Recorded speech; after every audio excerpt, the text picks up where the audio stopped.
pagi Mbak. Sesuai dengan janji saya kemarin, hari ini kita ketemu lagi ya Pak? Iya. Masih ingat dengan nama saya Pak? Mbak Melani. Ya betul sekali Pak. Bapak bagaimana perasaannya hari ini? Masih marah? Saya lebih lega. Kemarin sudah saya pukul bantal-bantal. Ya betul sekali Pak. Nah, apakah Bapak sudah melakukan latihan fisik yang kemarin saya ajarkan? Bagus sekali Pak. Bapak masih ingat ada beberapa cara yang sudah saya ajarkan untuk mengontrol rasa marah Bapak? Ya, kemarin latihan secara fisik ya Mbak ya. Ya. Dengan cara harus duduk tenang, lanjut nafas dalam, lanjut pukul bantal. Ya betul sekali Pak.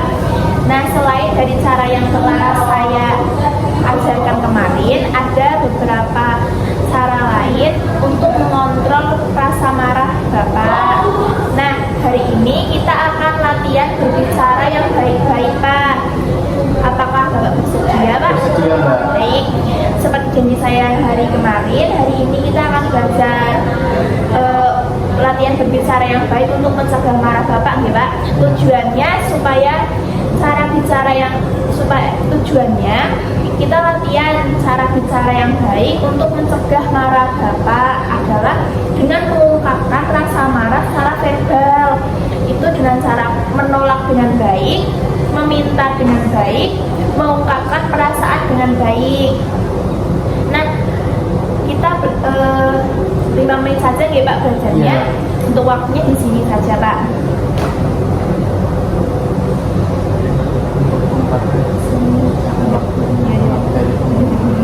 Waktunya 5 menit saja ya. Tempatnya di sini. Kamu udah mulai.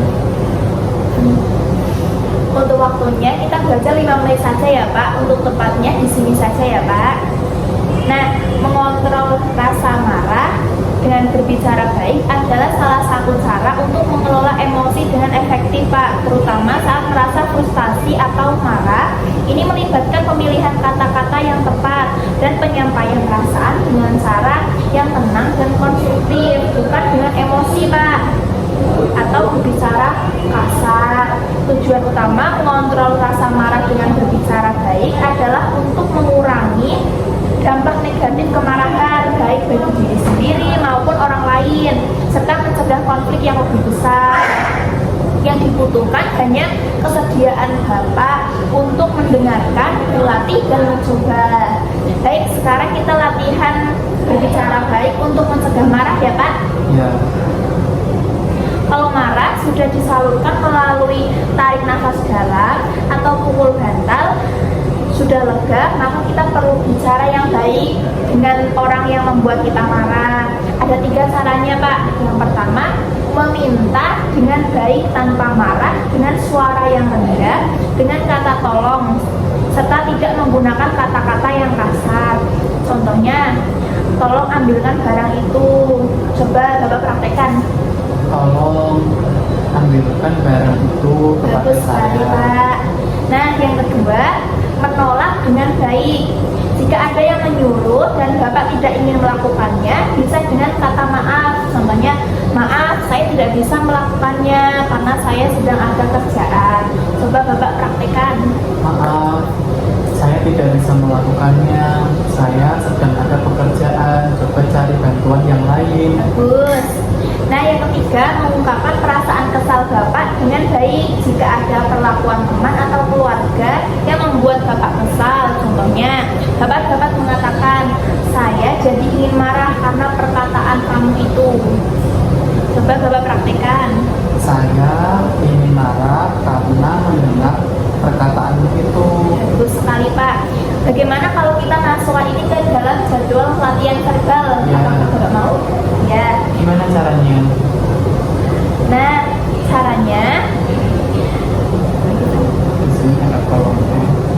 Soalnya yang tadi belum dijelasin yang M, P sama T. Di sini ada kolom M. P mandiri terlebih dahulu. P tidak jangan kami. Nanti kuncinya karena mandiri PT. mandiri terlebih dahulu tidak bisa tinggal melakukan. Jadi untuk cara memasukkan jadwal latihan verbal ini ke dalam jadwal latihan Bapak itu caranya seperti ini Pak. Nah, ini ada formulir. Di sini ada tulisannya M M, mandiri, M itu mandiri, P itu perlu dibantu, dan T itu tidak jika Bapak tidak melakukannya sama sekali. Ya. Nah, misal Bapak melakukannya mandiri sendiri nih, nah ditulis di M. ya, Kalau Bapak dibantu di P, P. Kalau tidak melakukannya T. T. Bagus sekali Pak. Jadi begitu ya Pak cara memasukkannya ke dalam jadwal latihan. Nah, kegiatan ini dalam melakukan kegiatan ini Bapak harus lebih fokus ya Pak demi kepemulihan dan kesembuhan Bapak. Kegiatan ini bisa Bapak lakukan saat Bapak merasa marah atau kesal dengan orang lain. Bagaimana Bapak perasaannya setelah kita berbincang dan belajar cara mengontrol marah dengan latihan verbal Bapak? Perasaannya saya lebih lega dari hari kemarin. Sudah tahu caranya yang kedua, Mbak. Ya, bagus sekali Pak. Bapak masih ingat tidak cara berbicara yang baik? Coba 3 caranya sebutkan. Tadi ada 3 cara. Yang pertama adalah meminta. Contohnya minta tolong untuk ambilkan barang itu. Selanjutnya menolak, mohon maaf, saya belum bisa membantu, saya ada kerjaan lain, coba minta tolong ke yang lain. Terus yang ketiga, mengungkapkan dengan baik. Caranya tadi, maaf, Saya merasa marah. oh iya, yang kamu ulang ya? Ya. Yang ketiga, mengungkapkan dengan baik. Contohnya, maaf, saya ingin marah ketika mendengar perkataanmu itu. Nah, bagus sekali Pak. Betul sekali. Bapak mau latihan ini berapa kali Pak dalam sehari? Saya mau 5 kali aja, Mbak. Ya, bagus sekali. Nanti dicoba ya Pak. Misal Bapak mau minta obat, meminta makanan, nanti bisa juga dimasukkan ke dalam jadwal latihan. Baiklah Pak, cukup dulu kita mengobrol bagaimana kalau besok kita latihan cara mengatasi marah yang ketiga, yaitu dengan ibadah. Ya, Bapak bersedia? bersedia, Mbak. Baik, lalu saya akan kesini lagi sekitar pukul 10 ya Pak. Ya, Tempatnya nanti di sini saja. Ya. Apakah ada yang ditanyakan? belum. Baik, kalau tidak ada, saya izin permisi ya Pak. Ya, terima kasih. Ya, Mbak.